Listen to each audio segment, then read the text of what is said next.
NB. Les images proposées dans cet article ont été créées avec l'aide de Midjourney, un programme d'intelligence artificielle générative, qui permet de créer des images à partir de descriptions textuelles. Le récit est le fruit de notre imagination. La cornemuse ne résonne plus chaque matin sous les fenêtres de Buckingham Palace. La tradition séculaire, si chère à Élisabeth II, n'a pas survécu à Charles III. Dans son lit, George VII ouvre péniblement les yeux aux premières vibrations de son iPhone, le 45e du nom. À peine réveillé, pas encore coiffé, le roi est rappelé à l'ordre par d'impérieuses notifications. Il est l'heure, Monseigneur, de publier le premier selfie de la journée, gronde le maudit appareil. Son arrière-grand-mère aimait à répéter qu'elle devait être vue pour être crue. Elle ne pensait pas si bien dire. Désormais, le souverain se doit de documenter sa journée, heure par heure, sur les réseaux sociaux afin de contenter ses followers. Enfin, ses sujets. Publicité. Les vieux conseillers du palais n'ont pas vu d'un bon œil la récente arrivée d'un « spin doctor ». Un mec branché tout droit débarqué de Californie, lunettes de soleil et basket dernier cri. Une ex-star de TikTok qui compte parmi ses principaux faits d'armes d'avoir transformé l'image d'Eddie et Nelson Angélil, les jumeaux de Céline Dion, devenus pop stars. Autant dire qu'il sait ce qu'il fait, les a rassurés George VII. Il se murmure qu'il lui aurait été recommandé par celle qui fut sa tante, Meghan Markle. Après s'être séparés, non sans tapage, du prince Harry, celle-ci a refait sa vie avec un sénateur du Massachusetts qui au coup de chance, a été élu 54e président des États-Unis. La première trouvaille de cet expert en communication, un mariage royal, mais nouvelle génération. Votre Majesté, votre oncle a bien épousé une star de série télévisée. L'idéal pour vous serait de convoler avec une influenceuse. Et pourquoi pas Northwest, la fille de Kim Kardashian, a-t-il préconisé. Un prince quadragénaire toujours célibataire 40 ans passés et George VII reste désespérément célibataire. On lui a pourtant prêté plusieurs relations, même avec des garçons. Il n'était encore que prince de Galles le jour où le Daily Mail s'est interrogé en une. George sera-t-il le premier roi gay? Tout ça parce qu'il avait été photographié à la sortie d'un club select de Londres au bras d'un mannequin de Calvin Klein, beau comme un dieu grec. Entre eux, il n'y avait eu tout au mieux qu'un baiser, mais cela avait suffi aux médias pour s'emballer. Le lendemain, George avait été convoqué au château de Windsor par son père, William V. Mon fils, l'époque a changé. Si tu veux épouser un homme, j'y consens. Sa mère, Catherine, avait essayé de lui présenter quelques beautés de la bonne société, dont Lady Iris Cholmondeley, fille de celle qu'on avait prétendu être, il y a de cela longtemps, la maîtresse de William. L'aristocratie a toujours été un petit monde. Mais George n'avait pas envie de se marier, ni à un homme ni à une femme. Là n'était pas la question. Après tout, son homologue monégasque, le prince Jacques, était monté seul sur le trône sans que cela soulève une quelconque désapprobation. George aurait rêvé d'une vie paisible sur les bords du Pacifique. Jamais il n'a été plus heureux que l'été de ses 19 ans, quand ses parents l'avaient autorisé à donner des cours de surf à Tahiti. Une parenthèse enchantée avant qu'il ne revienne continuer ses études d'anthropologie à Cambridge.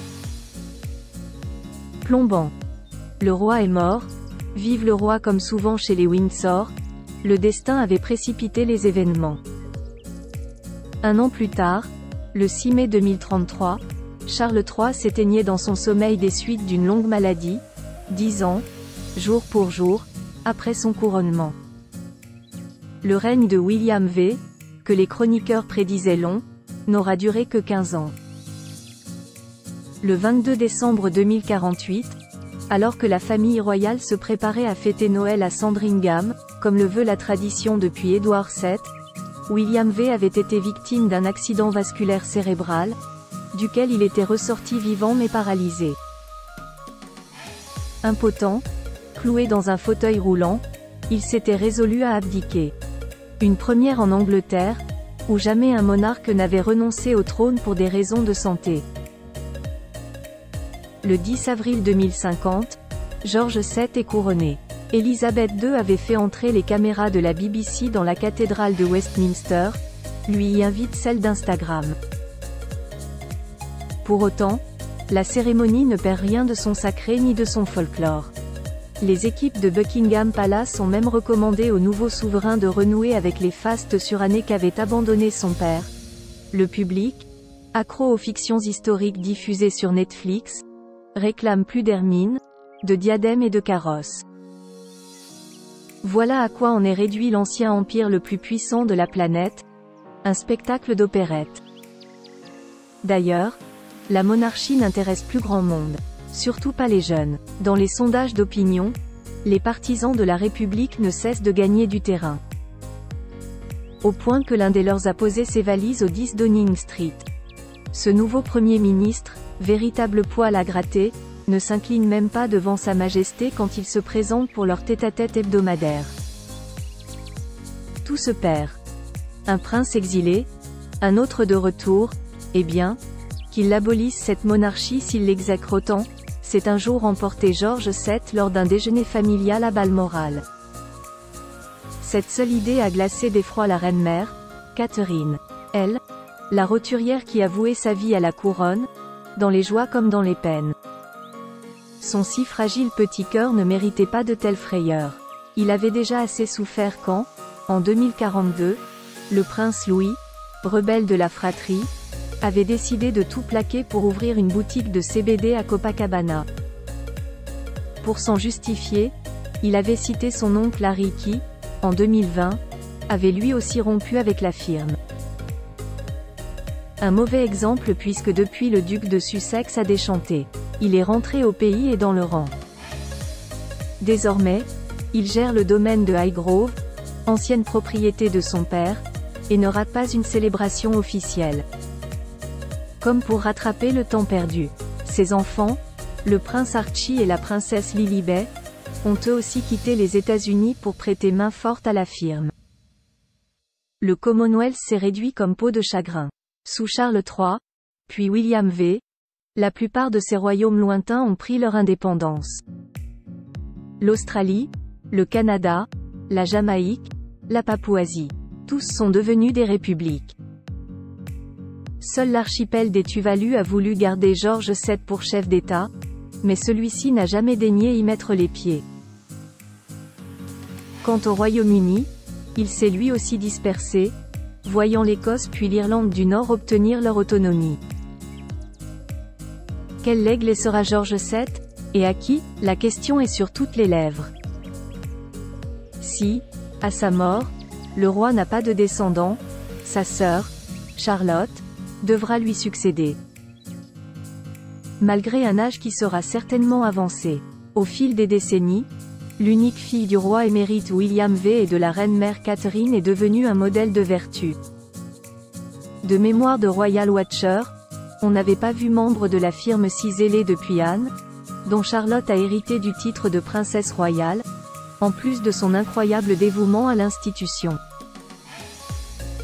On se souvient d'elle, encore enfant aux funérailles d'Élisabeth II en 2022, donnant une leçon de maintien à son grand frère, déjà si flegmatique, déjà si protocolaire.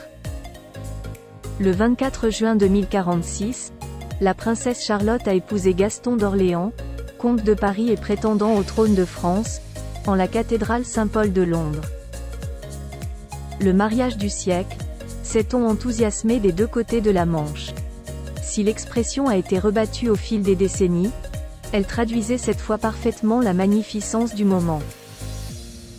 L'année suivante, le couple a accueilli un petit garçon, Arthur, puis 2 ans plus tard une fille, Diana. Ultime hommage à cette princesse tant pleurée au siècle passé, mais qu'aujourd'hui beaucoup ont oublié. Parmi ses parrains et marraines, le prince Arthur compte George VII, dont on dit qu'il est très proche. Le roi aurait appris à son neveu, et probable successeur à monter à cheval et à jouer à la console.